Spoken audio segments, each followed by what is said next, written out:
Perkenalkan, nama saya Mutia Natasha Aris. Pada kali ini saya akan memaparkan atau menguraikan Learning Journal untuk kegiatan pada hari Kamis 15 Januari 2026.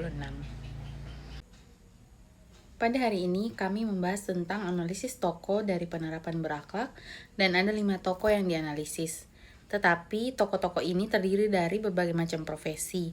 Dan dari tokoh-tokoh ini bukan hanya poin-poin berakhlak yang diteliti atau dianalisis.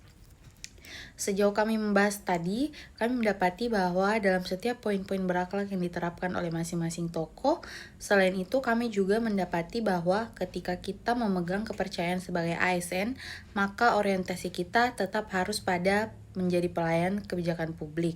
Di samping itu, tidak selamanya bahwa jabatan yang kita punya atau yang kita miliki bisa kita manfaatkan untuk melakukan penyelewengan, tetapi harus dimanfaatkan sebagai kepercayaan dan juga tanggung jawab. Setelah itu, kami juga membahas mengenai tugas kelompok kami, yaitu pembuatan video berakhlak. Dari masing-masing kelompok, kami mendapati beragam video yang berhasil dibuat. Tetapi, nilai atau insight yang diperoleh adalah meskipun Latsar diadakan secara online, tapi itu tidak menghambat bagi kami, para peserta, untuk berkreasi dan membuat ide masing-masing.